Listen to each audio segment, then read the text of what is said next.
ಎಲ್ಲರಿಗೂ ಸ್ವಾಗತ. ಇವತ್ತು ನಾವು ಗೋಯಂಕಾ ಧ್ಯಾನ ಪರಂಪರೆಯ ಒಂದು ಅತ್ಯಂತ ಆಳವಾದ ಹಂತದ ಬಗ್ಗೆ ಮಾತಾಡೋಣ ಅಂತ ಇದ್ದೀವಿ. ನಮಸ್ಕಾರ. ನಮ್ಮ ಕೈಯಲ್ಲಿ ಒಬ್ಬ ಮುಂದುವರಿದ ಸಾಧಕರ ಕೆಲವು ಟಿಪ್ಪಣಿಗಳಿವೆ.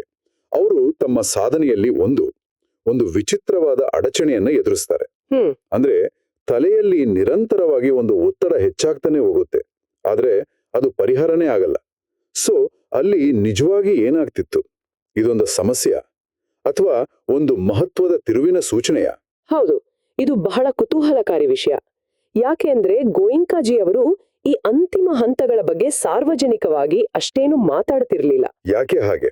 ಸಾಧಕರು ಕೇವಲ ನಕ್ಷೆಗಳನ್ನ ನೋಡಿ ದಾರಿ ಹುಡುಕಬಾರದು, ವರ್ತಮಾನದ ಸತ್ಯದೊಂದಿಗೆ ಕೆಲಸ ಮಾಡಬೇಕು ಅನ್ನೋದು ಅವರ ಉದ್ದೇಶವಾಗಿತ್ತು. ಆದರೆ ಅವರು ಕೊಟ್ಟ ಪರೋಕ್ಷ ಸೂಚನೆಗಳು ಮತ್ತು ಅವರ ಗುರುಗಳಾದ ಲೇಡಿ ಸಯಾದೋ ಯು ಬಾಖಿನ್ ಅವರ ಬೋಧನೆಗಳನ್ನೆಲ್ಲ ಒಟ್ಟಿಗೆ ಸೇರಿಸಿ ನೋಡಿದಾಗ ಒಂದು ಸ್ಪಷ್ಟವಾದ ದಾರಿ ಕಾಣುತ್ತೆ. ಓಕೆ. ಆ ಸಾಧಕರು ಅನುಭವಿಸ್ತಿದ್ದ ಒತ್ತಡ ಇದೆಯಲ್ಲ, ಅದು ಆ ದಾರಿಯ ಒಂದು ಬಹಳ ಮುಖ್ಯವಾದ ಮೈಲಿಗಲ್ಲು. ಹಾಗಾದ್ರೆ ಅಡಿಪಾಯದಲ್ಲಿ ಶುರು ಮಾಡೋಣ. ಒಬ್ಬ ಸಾಧಕ ಈ ಉನ್ನತ ಹಂತಕ್ಕೆ ಹೋಗ್ಬೇಕಂದ್ರೆ ಮೊದಲು ಯಾವ ಸಿದ್ಧತೆಗಳನ್ನ ಮಾಡ್ಕೊಂಡಿರ್ಬೇಕು? ಮೂಲಗಳು 4 ಮುಖ್ಯ ವಿಚಾರಗಳ ಬಗ್ಗೆ ಮಾತಾಡುತ್ತೆ. ಮೊದಲನೆಯದು ಸಂಸ್ಕಾರಗಳ ಶುದ್ಧೀಕರಣ. ಅಂದ್ರೇನು? ಹೌದು, ಮೊದಲ ಮತ್ತು ಅತಿ ಮುಖ್ಯವಾದ ತತ್ವನೇ ಅದು. ಅಂದ್ರೆ ನಿರಂತರವಾದ ಸಮಚಿತ್ತತೆ ಅಥವಾ ಉಪೇಕ್ಷಾದಿಂದ ಮನಸ್ಸಿನ ಆಳದಲ್ಲಿರೋ ಸಂಸ್ಕಾರಗಳನ್ನ ಸಂಪೂರ್ಣವಾಗಿ ತೆಗೆದುಹಾಕೋದು. ಅನಾಗಾಮಿ ಹಂತ ತಲುಪಿದ ಮೇಲೂ ಸಂಸ್ಕಾರಗಳಿರ್ತಾವ? ಖಂಡಿತ. ಅನಾಗಾಮಿ ಹಂತ ತಲುಪಿದ ಮೇಲೂ ಎಷ್ಟೋ ಜನ್ಮಗಳಿಂದ ಬಂದಿರೋ ಅತ್ಯಂತ ಸೂಕ್ಷ್ಮವಾದ ಸಂಸ್ಕಾರಗಳು ಮೇಲೆಕ್ ಬರ್ತವೆ. ಅವು ಅಸ್ತಿತ್ವದ ಆಳದಿಂದಲೇ ಬಂದ ಹಾಗೆ ಭಾಸವಾಗಬಹುದು. ಅಂದ್ರೆ ನಮ್ಮ ವ್ಯಕ್ತಿತ್ವದ ಅಡಿಪಾಯವನ್ನೇ ಅಲುಗಾಡಿಸುವಂತ ಭಾವನೆಗಳು ಅಥವಾ ನೆನಪುಗಳು ಬರಬಹುದು. ಹಾಗೆಲ್ಲ ಏನ್ ಮಾಡ್ಬೇಕು? ಆಗ ಅವುಗಳನ್ನ ಯಾವುದೇ ಆಸೆ ಅಥವಾ ದ್ವೇಷ ಇಲ್ಲದೆ ಪೂರ್ತಿ ಸಮಚಿತ್ತತೆಯಿಂದ ಗಮನಿಸಬೇಕು. ಕೇವಲ ಗಮನಿಸ್ಬೇಕಷ್ಟೇ. ಅಷ್ಟೇ. ಹಾಗೆ ಮಾಡಿದಾಗ ಅವು ತಾವಾಗೇ ಕರಗಿ ಹೋಗ್ತವೆ. ಇದು ಒಂದು ರೀತಿ ನಮ್ಮ ಮನಸ್ಸಿನ ಆಳವಾದ ಸ್ವಚ್ಛತಾ ಕಾರ್ಯ ಇದ್ದಾಗೆ. ನಮ್ಮ ಹಳೆಯ ಭಾವನಾತ್ಮಕ ಗಾಯಗಳನ್ನ ಕೆದಕದೆ ಅವುಗಳನ್ನ ಕೇವಲ ನೋಡ್ತಾ ಅವು ತಾವಾಗೆ ಮಾಯವಾಗೋಕೆ ಬಿಡದು. ಓಕೆ. ಇದನ್ನೇ ಪಾಲಿ ಗ್ರಂಥಗಳಲ್ಲಿ ಸಂಸ್ಕಾರೋಪೇಕ್ಷಾ ಜ್ಞಾನ ಅಂತ ಕರೆಯೋದು. ಅಂದ್ರೆ ಸಂಸ್ಕಾರಗಳ ಬಗ್ಗೆ ಅಚಲವಾದ ಸಮಚಿತ್ತತೆಯ ಜ್ಞಾನ. ಸರಿ, ಈ ರೀತಿ ಮನಸ್ಸನ್ನ ಶುದ್ಧೀಕರಿಸೋದು ಅಡಿಪಾಯ. ಆದ್ರೆ ನೀವು ಹೇಳ್ದ ಹಾಗೆ ಇಲ್ಲಿ ಒಂದು ದೊಡ್ಡ ತಿರುವಿದೆ. ಅದು ಈ ಎಲ್ಲವನ್ನೂ ನೋಡ್ತಿರುವ ವ್ಯಕ್ತಿಯ ಬಗ್ಗೆ. ಅಂದ್ರೆ ಆ ವೀಕ್ಷಕ ಅಥವಾ ಸಾಕ್ಷಿ. ಮೂಲಗಳ ಪ್ರಕಾರ ಕಥೆಯ ನಿಜವಾದ ತಿರುವು ಇರೋದೇ ಇಲ್ಲಿ. ನಿಖರವಾಗಿ. ಇದು ಒಂದು ವಿರೋಧಾಭಾಸದಂತೆ ಕಾಣುತ್ತೆ ಅಲ್ವಾ? ಇಷ್ಟೆಲ್ಲ ಗಮನಿಸ್ತಿರುವ ಆ ಸಾಕ್ಷಿಯೇ ಇಲ್ಲವಾಗೋದು ಅಂದ್ರೆ ಏನು? ಅದು ಹೇಗೆ ಸಾಧ್ಯ? ಎಕ್ಸಾಕ್ಟ್ಲಿ. ಇದೇ ಈ ಇಡೀ ಪ್ರೊಸೆಸ್ನ ಹೃದಯ ಭಾಗ. ಯು ಬಾಖೆನ್ ಮತ್ತು ಗೋಯೆನ್ಕಾ ಇಬ್ರು ಇದಕ್ಕೆ ಬಹಳ ಒತ್ತು ಕೊಟ್ಟಿದ್ರು. ಅಂತಿಮವಾಗಿ ನಾನು ಗಮನಿಸ್ತಿದ್ದೀನಿ ಅಥವಾ ನನಗೆ ಗೊತ್ತಾಗ್ತಿದೆ ಅನ್ನೋ ಭಾವನೆಯೇ ಕರಗಿ ಹೋಗ್ಬೇಕು. ಗೋಯೆನ್ಕಾಜಿ ಅವರ ಒಂದು ಮಾತು ಬಹಳ ಶಕ್ತಿಯುತವಾಗಿದೆ. ಮನಸ್ಸಿನ ಆಳದಲ್ಲಿ ನೀವು ನೋಡ್ತೀರಿ, ಗಮನಿಸ್ತಿರೋ ನಾನು ಯಾರೂ ಇಲ್ಲ, ಕೇವಲ ಗಮನಿಸುವಿಕೆ ಮಾತ್ರ ಇದೆ. ಅಂದ್ರೆ ನೋಡುವವನು ಮತ್ತೆ ನೋಡಲ್ಪಡುವ ವಸ್ತು ಅನ್ನೋ ದ್ವಂದ್ವವೇ ಇಲ್ಲವಾಗತ್ತೆ. ಕೇವಲ ಒಂದು ಅಖಂಡ ಪ್ರಜ್ಞೆ ಮಾತ್ರ ಉಳಿಯುತ್ತೆ. ಅಸ್ಮಿಮಾನ ಅಂದ್ರೆ ನಾನು ಇದ್ದೇನೆ ಅನ್ನೋ ಸೂಕ್ಷ್ಮ ಅಹಂಕಾರದ ಬೇರು ಸಮೇತ ಕಿತ್ತಾಕೋದು ಅಂದ್ರೆ ಇದೆ. ಸರಿ, ಹಾಗಾದ್ರೆ ನಿರೋಧ ಸಮಾಪತ್ತಿ ಮತ್ತೆ ದೈನಂದಿನ ಜೀವನದಲ್ಲಿ ನಿರಂತರ ಅರಿವು ಹೇಗೆ ಇದಕ್ಕೆ ಸಂಬಂಧಿಸಿದೆ? ನಿರೋಧ ಸಮಾಪತ್ತಿ ಅಂದ್ರೆ ಮನಸ್ಸು ಮತ್ತು ದೇಹದ ಎಲ್ಲಾ ಚಟುವಟಿಕೆಗಳ ಸಂಪೂರ್ಣ ನಿಲುಗಡೆ. ಅದನ್ನ ಶಿಬಿರಗಳಲ್ಲಿ ಕಲಿಸ್ತಿರ್ಲಿಲ್ಲ, ಯಾಕಂದ್ರೆ ಅದು ತಾನಾಗಿಯೇ ಆಗ್ಬೇಕಾದದ್ದು. ಓ ಹಾಗ? ಹೌದು. ಸಮಚಿತ್ತತೆ ಮತ್ತು ಸಂಸ್ಕಾರಗಳ ಶುದ್ಧೀಕರಣ ಉನ್ನತ ಮಟ್ಟ ತಲುಪಿದಾಗ ಮನಸ್ಸು ಸ್ವಾಭಾವಿಕವಾಗಿಯೇ ಆ ನಿಲುಗಡೆಯ ಸ್ಥಿತಿಗೆ ಜಾರುತ್ತೆ. ಇನ್ನು ದೈನಂದಿನ ಅರಿವಿನ ಬಗ್ಗೆ ಹೇಳೋದಾದ್ರೆ ಯು ಬಾಖಿನ್ ಅದನ್ನ ಜಗತ್ತಿನಲ್ಲಿದ್ರೂ ಏಕಾಂತ ಅಂತ ಕರೀತಿದ್ರು. ಜಗತ್ತಿನಲ್ಲಿದ್ರೂ ಏಕಾಂತ ಅಂದ್ರೆ ಹೊರಗಿನ ಪ್ರಪಂಚದಲ್ಲಿ ವ್ಯವಹರಿಸ್ತಿದ್ರೂ ಒಳಗಡೆ ಒಂದು ಸಹಜವಾದ ಪ್ರಯತ್ನವಿಲ್ಲದ ಸಾವಧಾನತೆ ಇರುತ್ತೆ. ಇದು ನಾನು ಅನ್ನೋ ಭಾವನೆಯ ಕೊನೆಯ ಕುರುಹುಗಳನ್ನು ಕರಗಿಸುತ್ತೆ. ಇದು ಸೈದ್ಧಾಂತಿಕವಾಗಿ ಕೇಳೋಕೆ ಚೆನ್ನಾಗಿದೆ, ಆದ್ರೆ ಈ ಹಂತವನ್ನು ಸಮೀಪಿಸ್ತಿರೋ ಸಾಧಕರಿಗೆ ಪ್ರಾಯೋಗಿಕವಾಗಿ ಯಾವ ಸೂಚನೆಗಳಿವೆ? ಈ ದಾರಿಯಲ್ಲಿ ಹೇಗೆ ನಡಿಬೇಕು? ಖಂಡಿತ. ಮೂಲಗಳು ಕೆಲವು ಸ್ಪಷ್ಟವಾದ ಹೆಜ್ಜೆಗಳನ್ನ ವಿವರಿಸ್ತವೆ. ಮೊದಲನೇದು, ನಾವು ಈಗಾಗ್ಲೇ ಚರ್ಚೆ ಮಾಡಿದ ಹಾಗೆ ಅತ್ಯಂತ ಆಳವಾದ ಸಂಸ್ಕಾರಗಳು ಬಂದಾಗ್ಲೂ ಅಚಲವಾದ ಸಮಚಿತ್ತತೆಯನ್ನ ಕಾಪಾಡಿಕೊಳ್ಳೋದು. ಎರಡನೇದು, ಮತ್ತು ಇದು ಬಹಳ ಮುಖ್ಯ, ಅರಿವು ಸಲೀಸಾಗಿ, ವಿಶಾಲವಾಗಿ ಮತ್ತು ಹಸ್ತಕ್ಷೇಪವಿಲ್ಲದೆ ಇರೋಕೆ ಬಿಡೋದು. ಒಂದು ನಿಮಿಷ, ಹಸ್ತಕ್ಷೇಪವಿಲ್ಲದೆ ಇರೋಕೆ ಬಿಡೋದು ಅಂದ್ರೆ ನಾವು ಧ್ಯಾನದಲ್ಲಿ ಏನನ್ನಾದ್ರೂ ಮಾಡೋಕೆ ಪ್ರಯತ್ನಿಸ್ತೀವಲ್ವೇ?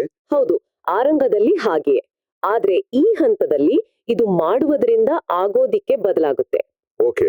ನಾನು ಧ್ಯಾನ ಮಾಡ್ತಿದ್ದೀನಿ ಅನ್ನೋ ಭಾವನೆಯಿಂದ ಅರಿವು ತಾನಾಗೆ ಇದೆ ಅನ್ನೋ ಸ್ಥಿತಿಗೆ ಬದಲಾಗೋದು. ಮೂರನೇದಾಗಿ, ದೈನಂದಿನ ಜೀವನದಲ್ಲಿ ಈ ಸಹಜ ಪ್ರಯತ್ನವಿಲ್ಲದ ಅರಿವನ್ನ ಅಭ್ಯಾಸ ಮಾಡೋದು. ಇದು ದೇಹವನ್ನ ಸ್ಕ್ಯಾನ್ ಮಾಡೋ ಟೆಕ್ನಿಕ್ ಅಲ್ಲ, ಬದಲಾಗಿ ಒಂದು ಸಹಜವಾದ ಉಪಸ್ಥಿತಿ. ಸರಿ. ಮತ್ತು ಕೊನೆಯದಾಗಿ, ಅನಿತ್ಯವನ್ನ, ಅಂದ್ರೆ ಎಲ್ಲವೂ ಬದಲಾಗ್ತಿದೆ ಅನ್ನೋ ಸತ್ಯವನ್ನ ಎಷ್ಟು ಆಳವಾಗಿ ಅರ್ಥ ಮಾಡ್ಕೊಳ್ಳೋದು ಅಂದ್ರೆ, ನಾನು ಅನ್ನೋ ಚೌಕಟ್ಟೆ ಸಂಪೂರ್ಣವಾಗಿ ಕುಸಿದು ಬೀಳ್ಬೇಕು. ಈ ಪರಂಪರೆಯಲ್ಲಿ ಅನಿತ್ಯವನ್ನ ಅರಿಯೋದು ಮತ್ತು ಅಹಂಕಾರವನ್ನ ಕರಗಿಸೋದು ಬೇರೆ ಬೇರೆ ಅಲ್ಲ, ಒಂದೇ ಪ್ರಾಸೆಸ್. ಓಕೆ, ಈಗ ನಮ್ಮ ಆರಂಭದ ಪ್ರಶ್ನೆಗೆ ಬರೋಣ. ಆ ಸಾಧಕರು ಅನುಭವಿಸ್ತಿದ್ದ ತಲೆ ಒಳಗಿನ ವಿಚಿತ್ರ ಒತ್ತಡ ಅದು ಹೆಚ್ಚಾಗ್ತಾನೆ ಇತ್ತು, ಆದ್ರೆ ಬಿಡುಗಡೆ ಆಗ್ತಿರ್ಲಿಲ್ಲ. ಮೂಲಗಳ ಪ್ರಕಾರ ಅಲ್ಲಿ ನಿಜವಾಗಿ ಏನಾಗ್ತಿತ್ತು? ಅದು ಒಂದ್ ರೀತಿ ಸೈಡ್ ಎಫೆಕ್ಟಾ? ಇಲ್ಲ, ಅದೇ ಸಾಮ್ಯ ನಿರ್ಣಾಯಕ ಹಂತ. ಆ ಒತ್ತಡ ಒಂದು ದೋಷವಲ್ಲ, ಅದು ಕೊನೆಯ ಅಸ್ಮಿತೆ ಆಧಾರಿತ ಸಂಸ್ಕಾರಗಳು, ಅಂದ್ರೆ ಅಸ್ಮಿ ಮಾನ ಮೇಲ್ಮೈಗೆ ಬರ್ತಿರೋದರ ಸಂಕೇತ. ಇದನ್ನೊಂದು ಉದಾಹರಣೆ ಮೂಲಕ ಹೇಳೋದಾದ್ರೆ, ಒಂದು ಅಣೆಕಟ್ಟು ಒಡೆಯೋ ಹಂತದಲ್ಲಿದೆ ಅಂದ್ಕೊಳ್ಳಿ. ಆ ನೀರಿನ ಅಗಾಧ ಒತ್ತಡವೇ ಆ ಸಾಧಕರು ಅನುಭವಿಸ್ತಿದ್ದ ಒತ್ತಡ. ಆ ನೀರೇ ಕೊನೆಯ ಸಂಸ್ಕಾರಗಳ ಶಕ್ತಿ. ಹಾಗಾದ್ರೆ ಆ ಅಣೆಕಟ್ಟು ಯಾವುದು? ನೀರನ್ನು ತಡೆ ಹಿಡಿದಿರೋದೇನು? ಆ ಅಣೆಕಟ್ಟೆ ನೋಡ್ತಿರುವ ನಾನು ಅಥವಾ ವೀಕ್ಷಕನ ರಚನೆ. ಆ ನಾನು ಅನ್ನೋ ಭಾವನೆ ಇನ್ನೂ ಅಖಂಡವಾಗಿರೋದ್ರಿಂದ ಅದು ಸಂಸ್ಕಾರಿಗಳ ಶಕ್ತಿಯನ್ನ ಬಿಡುಗಡೆ ಮಾಡೋಕೆ ಬಿಡಲ್ಲ. ಹೀಗಾಗಿ ಒಂದು ಸೂಕ್ಷ್ಮವಾದ ಶಕ್ತಿಯ ಘರ್ಷಣೆ ಉಂಟಾಗುತ್ತೆ. ಸಾಧಕರು ಅಕ್ಷರಶಃ ಆ ಕೊನೆಯ ಸಂಸ್ಕಾರಗಳ ಶಕ್ತಿ ಮತ್ತು ನಾನು ಅನ್ನೋ ರಚನೆಯ ಅಂಚಿನಲ್ಲಿ ನಿಂತಿರ್ತಾರೆ. ಹಾಗಾದ್ರೆ ಈ ಒತ್ತಡವನ್ನ ಕಡಿಮೆ ಮಾಡೋಕೆ ಪ್ರಯತ್ನಿಸೋದು ತಪ್ಪು. ನನ್ನ ಮೊದಲ ರಿಯಾಕ್ಷನ್ ಅಂದ್ರೆ, ಓ ದೇವ್ರೆ, ನಾನೇನೋ ತಪ್ಪು ಮಾಡ್ತಿದ್ದೀನಿ, ಇದನ್ನ ಸರಿಪಡಿಸ್ಬೇಕು ಅಂತ ಅನಿಸ್ತಿತ್ತು. ಆದ್ರೆ ಮೂಲಗಳು ಹೇಳ್ತಿರೋದು ಆ ಸರಿಪಡಿಸೋ ಪ್ರಯತ್ನವೇ ಸಮಸ್ಯೆಯನ್ನ ಮುಂದುವರಿಸುತ್ತೆ ಅಂತನ? ಇದು ಬಹಳ ವಿಚಿತ್ರವಾಗಿ ಕೇಳಿಸ್ತೆ. ಹೌದು, ನೀವು ಹೇಳಿದ್ದು ಸಂಪೂರ್ಣವಾಗಿ ಸರಿ. ಆ ಒತ್ತಡವನ್ನ ಸರಿಪಡಿಸೋಕೆ ಪ್ರಯತ್ನಿಸಿದಷ್ಟು ಆ ನಾನು ಅನ್ನೋ ಅಣೆಕಟ್ಟು ಇನ್ನಷ್ಟು ಬಲಗೊಳ್ಳುತ್ತೆ. ಓ, ಓಕೆ. ಇಲ್ಲಿ ಪರಿಹಾರ ಅಂದ್ರೆ ಅಣೆಕಟ್ಟನ್ನ ಇನ್ನಷ್ಟು ಬಲಪಡಿಸೋದಲ್ಲ, ಬದಲಿಗೆ ಅಣೆಕಟ್ಟೆ ಕರಗಿ ಹೋಗೋಕೆ ಬಿಡೋದು. ಈ ಪ್ರಕ್ರಿಯೆಯನ್ನ ಮೂಲಗಳು 3 ಹಂತಗಳಲ್ಲಿ ವಿವರಿಸ್ತವೆ. ಮೊದಲನೆಯದು ತೀವ್ರಗೊಳ್ಳುವಿಕೆ. ಅಂದ್ರೆ ಒತ್ತಡವು ಹಣೆ, ತಲೆಯ ಮೇಲ್ಭಾಗ ಅಥವಾ ಕಣ್ಣುಗಳ ಹಿಂದೆ ಇನ್ನಷ್ಟು ಹೆಚ್ಚಾಗುತ್ತೆ. ಮತ್ತು ಎರಡನೇ ಹಂತ, ಅದೇನೆ ಈ ಸಮಸ್ಯೆಗೆ ಪರಿಹಾರ ನೀಡೋ ಕೀಲಿಕೆ ಇರಬೇಕು. ಹೌದು, ಎರಡನೇ ಹಂತ ವೀಕ್ಷಿಸುವುದರಿಂದ ಸ್ಥಳರಹಿತ ಅರಿವಿಗೆ ಬದಲಾಗೋದು. ಅಂದ್ರೆ ಅರಿವಿಗೆ ಒಂದು ಕೇಂದ್ರ ಇಲ್ಲದಂತೆ ಆಗೋದು. ಅಂದ್ರೆ ಸಾಮಾನ್ಯವಾಗಿ ನಾನು ನನ್ನ ತಲೆಯ ಹಿಂದಿನಿಂದ ನೋಡ್ತಿದ್ದೀನಿ ಅನ್ನೋ ಭಾವನೆ ಇರುತ್ತೆ. ಆದ್ರೆ ಈ ಹಂತದಲ್ಲಿ ಆ ಅರಿವಿನ ಕೇಂದ್ರ ಎಲ್ಲಿದೆ ಅಂತ ಹುಡುಕಿದ್ರೂ ಸಿಗಲ್ಲ. ಅರಿವು ಎಲ್ಲೆಡೆ ಇರುತ್ತೆ, ಆದ್ರೆ ಎಲ್ಲಿಂದಲೂ ಬರ್ತಿರೋದಿಲ್ಲ. ಹೀಗೆ ಅರಿವು ಕೇಂದ್ರ ರಹಿತವಾದಾಗ ಘರ್ಷಣೆ ಕಡಿಮೆಯಾಗುತ್ತೆ. ಸರಿ. ಮತ್ತು ಮೂರನೇ ಹಂತ ಸ್ಫೋಟ ಅಥವಾ ಬಿಡುಗಡೆ. ಅಂದ್ರೆ ಅಣೆಕಟ್ಟು ಒಡೆಯೋ ಕ್ಷಣ. ನಿಖರವಾಗಿ ಆ ಕ್ಷಣದಲ್ಲಿ ವೀಕ್ಷಕನ ರಚನೆ ಕುಸಿದು ಒತ್ತಡ ಸಂಪೂರ್ಣವಾಗಿ ಕರಗಿ ಆಳವಾದ ಸಂಸ್ಕಾರಗಳು ಬಿಡುಗಡೆಯಾಗ್ತವೆ. ಆ ಘನವಾದ ಒತ್ತಡವು ಲಘುತ್ವ, ಕಂಪನ ಅಥವಾ ಶುದ್ಧ ಅಸ್ತಿತ್ವವಾಗಿ ಬದಲಾಗತ್ತೆ. ಇದನ್ನು ಸಾಮಾನ್ಯವಾಗಿ ನಿಲುಗಡೆ ಅಥವಾ ಸೆಸೇಷನ್ ಅನುಸರಿಸುತ್ತೆ. ಇದು ನಿಜಕ್ಕೂ ಅದ್ಭುತ. ಸರಿ, ಈ ಅಣೆಕಟ್ಟು ಒಡೆಯೋ ಹಂತ ಸಮೀಪಿಸ್ತಿದೆ ಅನ್ನೋದಕ್ಕೆ ಬೇರೆ ಯಾವ ಸೂಕ್ಷ್ಮ ಚಿಹ್ನೆಗಳಿವೆ? ನಮ್ಮ ಕೈಯಲ್ಲಿರೋ ಟಿಪ್ಪಣಿಗಳಲ್ಲಿ ಆ ಸಾಧಕರು ಕೆಲವು ವಿಷಯಗಳನ್ನು ಉಲ್ಲೇಖಿಸಿದ್ದಾರೆ. ಒತ್ತಡವು ವೈಯಕ್ತಿಕವೆನಿಸದಿರುವುದು, ಅರಿವು ತಾನಾಗಿಯೇ ವಿಸ್ತರಿಸುವುದು ಮತ್ತು ಯಾವುದರಲ್ಲೂ ಆಸಕ್ತಿ ಇಲ್ಲ ಅನ್ನೋ ಭಾವನೆ. ಇವುಗಳ ಅರ್ಥವೇನು? ಇವು ಬಹಳ ನಿಖರವಾದ ಸೂಚನೆಗಳು. ಒತ್ತಡವು ನನ್ನ ಸಮಸ್ಯೆಯಂತೆ ಕಾಣದೆ ಕೇವಲ ಒಂದು ನೈಸರ್ಗಿಕ ಪ್ರಕ್ರಿಯೆಯಂತೆ ಕಾಣೋಕೆ ಶುರುವಾಗುತ್ತೆ. ಅರಿವು ಸಂಕುಚಿತವಾಗೋ ಬದಲು ತಾನಾಗಿಯೇ ವಿಶಾಲವಾಗುತ್ತೆ. ಮತ್ತು ಯಾವುದರಲ್ಲೂ ಆಸಕ್ತಿ ಇಲ್ಲ ಅನ್ನೋದು ಜಿಗುಪ್ಸೆ ಅಲ್ಲ. ಬದಲಿಗೆ ಮನಸ್ಸು ಯಾವುದನ್ನೂ ಹಿಡಿದುಕೊಳ್ಳೋಕೆ ಅಥವಾ ತಳ್ಳೋಕೆ ಪ್ರಯತ್ನಿಸದಿರೋ ಸ್ಥಿತಿ. ಇದು ಮನಸ್ಸು ಸಂಪೂರ್ಣವಾಗಿ ಶರಣಾಗತಿಗೆ ಸಿದ್ಧವಾಗಿದೆ ಅನ್ನೋದರ ಸಂಕೇತ. ಓಕೆ, ಇದು ನಿಜಕ್ಕೂ ವೈಲ್ಡ್ ಆಗಿದೆ. ಆ ನಿಜವಾದ ಬದಲಾವಣೆ ಕ್ಷಣ ಹೇಗಿರುತ್ತೆ? ವೀಕ್ಷಕನು ಕರಗುವಾಗ ನಾನು ಇಲ್ಲವಾಗ್ತಿದ್ದೀನಿ ಅನ್ನೋ ಭಯ ಇರೋದಿಲ್ವಾ? ಆ ಕ್ಷಣದಲ್ಲಿ ಭಯಕ್ಕೆ ಜಾಗವೇ ಇರೋದಿಲ್ಲ. ಅನುಭವವನ್ನ ಹೀಗೆ ವಿವರಿಸಲಾಗಿದೆ. ವೀಕ್ಷಕನ ದೃಷ್ಟಿಕೋನವು ಮಂಜು ಅಥವಾ ಪಾರದರ್ಶಕವಾಗುತ್ತೆ. ಅದನ್ನ ಹುಡುಕಕ್ ಹೋದ್ರೆ ಅದು ಜಾರಿಕೊಡುತ್ತೆ. ಎರಡನೇದಾಗಿ, ಮತ್ತು ಇದು ಬಹಳ ವಿಚಿತ್ರವಾದ ಅನುಭವ, ಸಂವೇದನೆಗಳು ಅರಿವಿನ ಒಳಗೆ ಕಾಣಿಸಿಕೊಳ್ತವೆ, ಅದರ ಮುಂದೆ ಅಲ್ಲ. ಅಂದ್ರೆ ನಾನು ಇಲ್ಲಿ ಕೂತು ಅದನ್ನ ಗಮನಿಸ್ತಿದ್ದೀನಿ ಅನ್ನೋ ಭಾವನೆ ಮಾಯವಾಗುತ್ತೆ. ಇದು ಒಂದು ಕೋಣೆಯಲ್ಲಿ ಕೂತು ಕುರ್ಚಿಯನ್ನ ನೋಡೋ ಬದಲು ಕುರ್ಚಿಯು ಯಾವ ಕೋಣೆಯೊಳಗಿದೆಯೋ ಆ ಕೋಣೆಯೇ ತಾನಾಗುವ ಅನುಭವ. ವಾವ್! ಇಡೀ ಅರಿವಿನ ಕ್ಷೇತ್ರವೇ ಸ್ವಯಂ ಅರಿವುಳ್ಳದ್ದಾಗಿರುತ್ತೆ. ನಂತರ ವೀಕ್ಷಕ ಅಂತಿಮವಾಗಿ ಕುಸಿದಾಗ ಒಂದು ಸ್ತಬ್ಧವಾದ ಕ್ಲಿಕ್ ಅಥವಾ ಡ್ರಾಪ್ ಅನುಭವ ಆಗಬಹುದು. ಇದು ಬಹಳ ಮುಖ್ಯವಾದ ಪ್ರಶ್ನೆ. ಅನೇಕರಿಗೆ ಧ್ಯಾನದಲ್ಲಿ ತೀವ್ರವಾದ ಅನುಭವಗಳಾಗ್ತವೆ, ಆದ್ರೆ ಅದೇನಾ ಆ ಕ್ಷಣ ಅಂತ ಗೊಂದಲಕ್ಕೊಳಗಾಗ್ತಾರೆ. ಮೂಲಗಳಲ್ಲಿನ ಸಾಧಕರಿಗೆ ಸ್ಪಷ್ಟತೆ ಮತ್ತು ನಿರಾಳತೆಯ ಅಲೆಯೊಂದಿಗೆ ಒಂದು ಅಂತರ ಮತ್ತು ಪುನರಾವಿರ್ಭಾವ ಅನುಭವವಾಯಿತು ಅಂತ ಬರೆಯಲಾಗಿದೆ. ಇದು ನಿಜವಾದ ನಿಲುಗಡೆ ಅಂದ್ರೆ ಫಲ ಅಂತ ಖಚಿತಪಡಿಸಿಕೊಳ್ಳುವುದು ಹೇಗೆ? ಇದು ಕೇವಲ ಮನಸ್ಸಿನ ಭ್ರಮೆ ಅಥವಾ ಆಯಾಸದಿಂದಾದ ಮೈಕ್ರೋಸ್ಲೀಪ್ ಅಲ್ಲ ಅಂತ ತಿಳಿಯೋದು ಹೇಗೆ? ಇದು ಅತ್ಯಂತ ಪ್ರಮುಖ ಪ್ರಶ್ನೆ. ಅದಕ್ಕಾಗಿಯೇ ಮೂಲಗಳು ನಿಜವಾದ ನಿಲುಗಡೆಯನ್ನ ಪರೀಕ್ಷಿಸೋಕೆ 5 ಶಾಸ್ತ್ರೀಯ ಚಿಹ್ನೆಗಳ ಒಂದು ಡಯಾಗ್ನೋಸ್ಟಿಕ್ ಟೂಲ್ ಕಿಟ್ ಕೊಡುತ್ತೆ. ಓಕೆ. ಮೊದಲನೇದು, ಅನುಭವದಲ್ಲಿ ಒಂದು ಸ್ಪಷ್ಟವಾದ ಅಂತರ ಅಥವಾ ನಿರಂತರತೆಯ ಕೊರತೆ. ಇದು ನಿಧಾನವಾಗಿ ಮಸುಕಾಗೋದಲ್ಲ, ಬದಲಿಗೆ ಒಂದು ತಕ್ಷಣದ ಗ್ರಹಿಸಲಾಗದ ನಿಲುಗಡೆ. ಎರಡನೇದು, ಹೆಚ್ಚಿದ ಸ್ಪಷ್ಟತೆಯೊಂದಿಗೆ ಹಠಾತ್ ಸ್ವಚ್ಛವಾದ ಪುನರಾವಿರ್ಭಾವ. ಅಂದ್ರೆ ಒಂದು ಕಂಪ್ಯೂಟರ್ ಕ್ರ್ಯಾಶ್ ಆಗಿ ಗಲಿಬಿಲಿಯಿಂದ ರೀಸ್ಟಾರ್ಟ್ ಆಗೋ ಬದಲು ಕ್ಲೀನ್ ಆಗಿ ರೀಬೂಟ್ ಆದ ಹಾಗೆ. ಅದ್ಭುತವಾದ ಹೋಲಿಕೆ. ಹೌದು, ಗೊಂದಲದಿಂದಲ್ಲ, ಬದಲಿಗೆ ಶುದ್ಧತೆಯಿಂದ ಎಚ್ಚರಗೊಂಡಂತೆ. ಮೂರನೇದು, ಪೂರ್ಣಗೊಂಡ, ನಿರಾಳ ಮತ್ತು ಶಾಂತ ಸ್ಥಿತಿಯ ಬಲವಾದ ಅನುಭವ. ಇದು ಉತ್ಸಾಹ ಅಥವಾ ಉನ್ಮಾದವಲ್ಲ, ಬದಲಿಗೆ ಒಂದು ಆಳವಾದ ಸಮಾಧಾನ. ಸರಿ. ನಾಲ್ಕನೇದಾಗಿ, ಆ ಅನುಭವವಾದ ತಕ್ಷಣ ಚಡಪಟಿಕೆ ಮತ್ತು ಒತ್ತಡದಲ್ಲಿ ಗಮನಾರ್ಹ ಇಳಿಕೆ. ಅಸ್ತಿತ್ವದ ಬಿಗಿತವು ಕಡಿಮೆಯಾಗುತ್ತೆ. ಮತ್ತು ಐದನೇದಾಗಿ, ಅದನ್ನ ಇಚ್ಛಾಶಕ್ತಿಯಿಂದ ಮರುಸೃಷ್ಟಿಸೋಕಾಗಲ್ಲ, ಆದ್ರೆ ಮನಸ್ಸು ತಾನಾಗಿಯೇ ಆ ಶಾಂತಿಯತ್ತ ವಾಲೋ ಭಾವನೆ ಇರುತ್ತೆ. ಸರಿ. ಈ 5 ಚಿಹ್ನೆಗಳು ಘಟನೆಯ ನಂತರದ ತಕ್ಷಣದ ಪರಿಶೀಲನೆಗೆ ಸಹಾಯ ಮಾಡುತ್ತವೆ. ಆದ್ರೆ ದೀರ್ಘಕಾಲೀನ ದೃಢೀಕರಣ ಯಾವುದು? ಇದು ನಿಜವಾದ ಬದಲಾವಣೆ ಅಂತ ಖಚಿತಪಡಿಸೋ ಅತಿ ದೊಡ್ಡ ಸಾಕ್ಷಿ ಯಾವುದು? ಅತಿ ದೊಡ್ಡ ಮತ್ತು ಅಂತಿಮ ದೃಢೀಕರಣ ಅಂದ್ರೆ ವೀಕ್ಷಕನ ರಚನೆಯಲ್ಲಾದ ಶಾಶ್ವತ ಬದಲಾವಣೆ. ಆ ಘಟನೆಯ ನಂತರ ವೀಕ್ಷಕನ ಭಾವನೆ ಸಡಿಲವಾಗಿದೆಯಾ, ಅರಿವು ಕಡಿಮೆ ಸ್ಥಳೀಯ ಮತ್ತು ಹೆಚ್ಚು ವಿಸ್ತಾರವಾಗಿದೆಯಾ, ಇದು ಪ್ರೈಮರಿ ಇಂಡಿಕೇಟರ್. ಇನ್ನೊಂದು, ತಲೆ ಅಥವಾ ಹೃದಯದಲ್ಲಿ ಅನುಭವಿಕೆ ಬರ್ತಿದ್ದ ಗಂಟುಗಳಿಗೆ ಏನಾಯ್ತು ಅನ್ನೋದು. ನಿಜವಾದ ನಿಲುಗಡೆಯ ನಂತರ ಆ ಗಂಟುಗಳು ಸಂಪೂರ್ಣವಾಗಿ ಕರಗುತ್ತವೆಯಾ, ಲೀನವಾಗುತ್ತವೆಯಾ, ಅಥವಾ ತಮ್ಮ ಶಕ್ತಿಯನ್ನ ಕಳ್ಕೊಳ್ತವ? ಅವು ಇನ್ನೂ ಇದ್ರೂ ಅವುಗಳ ಗುಣಮಟ್ಟ ಬದಲಾಗಿರುತ್ತೆ. ಅವಿನ್ನೂ ನನ್ನ ಸಮಸ್ಯೆ ಆಗಿರೋದಿಲ್ಲ. ನಮ್ಮ ಕೈಯಲ್ಲಿರೋ ಟಿಪ್ಪಣಿಗಳಲ್ಲಿ ಸಾಧಕರು ಇದನ್ನೇ ದೃಢೀಕರಿಸ್ತಾರೆ.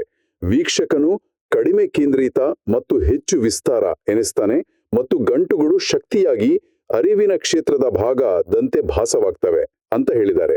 ಇದು ನೀವು ಹೇಳ್ತಿರೋ ರಚನಾತ್ಮಕ ಬದಲಾವಣೆಯನ್ನೇ ಸೂಚಿಸ್ತದೆಯಾ? ಖಂಡಿತ. ಇದು ಅತ್ಯಂತ ನಿಖರವಾದ ವಿವರಣೆ. ಇದು ಕೇವಲ ಏಕಾಗ್ರತೆಯಿಂದ ಬರೋ ಶಾಂತಿ ಅಲ್ಲ, ಇದು ಸಂಸ್ಕಾರಗಳ ರಚನೆಯೇ ಕುಸಿದು ಬಿದ್ದಾಗ ಬರೋ ಶಾಂತಿ. ಅನುಭವದ ವಾಸ್ತುಶಿಲ್ಪವೇ ಅಂದ್ರೆ ಆರ್ಕಿಟೆಕ್ಚರ್ ಆಫ್ ಎಕ್ಸ್ಪೀರಿಯನ್ಸ್ ಬದಲಾಗಿದೆ. ದುಃಖವನ್ನ ಸೃಷ್ಟಿಸೋ ಯಾಂತ್ರಿಕತೆಯೇ ಹಿಂದಿನ ಹಾಗೆ ಕಾರ್ಯನಿರ್ವಹಿಸ್ತಿಲ್ಲ. ಇಂತಹ ಒಂದು ಆಳವಾದ ಘಟನೆಯ ನಂತರ ಮುಂದೇನು? ಇನ್ನಷ್ಟು ತೀವ್ರವಾಗಿ ಧ್ಯಾನ ಮಾಡ್ಬೇಕಾ? ಮೂಲಗಳು ಇದಕ್ಕೆ ತದ್ವಿರುದ್ಧವಾದ ಸಲಹೆಯನ್ನ ಕೊಡೋ ಹಾಗೆ ಕಾಣುತ್ತೆ. ಹೌದು, ಇಲ್ಲಿ ಹೆಚ್ಚು ಮಾಡೋದಕ್ಕಿಂತ ಕಡಿಮೆ ಮಾಡೋದು ಮುಖ್ಯ. ಸಲಹೆ ಅಂದ್ರೆ 7 ದಿನಗಳ ಏಕೀಕರಣ ಯೋಜನೆ. ಮೊದಲ 1-2 ದಿನಗಳು ಸಂಪೂರ್ಣ ವಿಶ್ರಾಂತಿ, ವಿಸ್ತಾರ ಮತ್ತು ಶೂನ್ಯ ಒತ್ತಡಕ್ಕೆ ಮೀಸಲು. ಕೇವಲ 10-20 ನಿಮಿಷಗಳ ಬಹಳ ಚಿಕ್ಕ ಧ್ಯಾನ ಅವಧಿಗಳು. ಅಷ್ಟೇನಾ? ಅಷ್ಟೇ. ನಂತರದ ದಿನಗಳು ನಿಧಾನವಾಗಿ ಜಗತ್ತಿನೊಂದಿಗೆ ಸೌಮ್ಯವಾದ ಮರುಸಂಪರ್ಕವನ್ನ ಒಳಗೊಂಡಿರ್ತವೆ. ಇಡೀ ವಾರಕ್ಕೆ ಮೂಲ ತತ್ವ ಅಂದ್ರೆ ಶೂನ್ಯ ಪ್ರಯತ್ನ. ಹೊಸದಾಗಿ ಬ್ಯಾಲೆನ್ಸ್ ಆದ ಸಿಸ್ಟಮ್ ತನ್ನಷ್ಟಕ್ಕೆ ತಾನೇ ನೆಲೆಗೊಳ್ಳೋಕೆ ಬಿಡೋದೇ ಇಲ್ಲಿನ ಕೆಲಸ. ಟಿಪ್ಪಣಿಗಳಲ್ಲಿ ಸಾಧಕರು ತಮಗೆ ಸುಸ್ತಾಗ್ತಿದೆ ಅಂತನೂ ಉಲ್ಲೇಖಿಸಿದ್ದಾರೆ. ಇಷ್ಟು ಸ್ಪಷ್ಟತೆಯ ಅನುಭವದ ನಂತರ ಸುಸ್ತಾಗೋದು ಸ್ವಲ್ಪ ವಿಚಿತ್ರ ಅನ್ಸುತ್ತೆ. ಯಾಕೀಗೆ? ಇದು ತುಂಬಾ ಸಾಮಾನ್ಯ ಮತ್ತು ಆರೋಗ್ಯಕರ ಚಿಹ್ನೆ. ಈ ಆಯಾಸಕ್ಕೆ 3 ಕಾರಣಗಳಿವೆ. ಮೊದಲನೆಯದು ನರಮಂಡಲದ ಆಳವಾದ ಪ್ಯಾರಾಸಿಂಪಥೆಟಿಕ್ ಆಕ್ಟಿವೇಶನ್.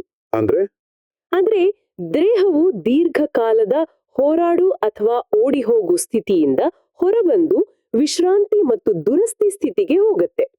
ಎರಡನೇದು ಆ ಶಕ್ತಿಯುತ ಬಿಡುಗಡೆಯ ಸಮಯದಲ್ಲಿ ಅಪಾರವಾದ ಚಯಾಪಚಯ ಶಕ್ತಿ ಬಳಕೆ ಆಗಿರುತ್ತೆ.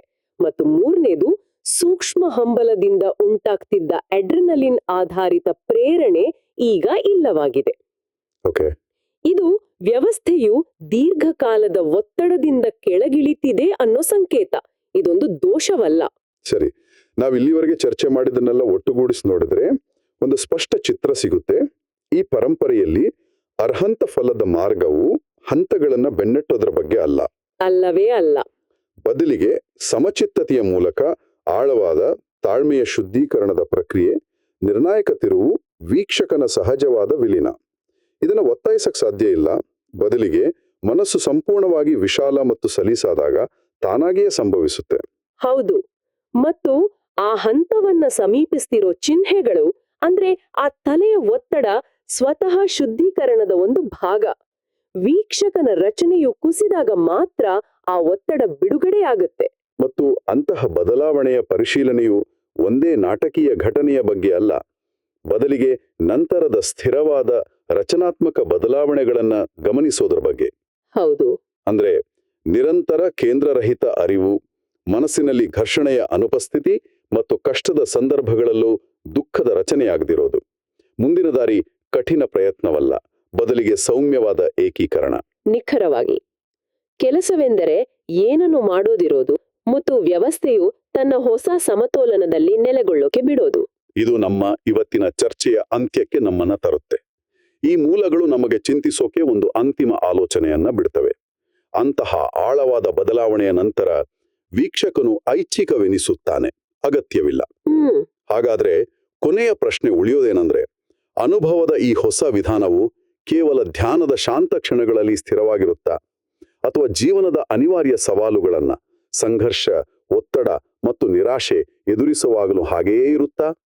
ಆ ಸ್ಥಿರತೆಯೇ ನಿಜವಾದ ಪರೀಕ್ಷೆ ಅಲ್ವಾ?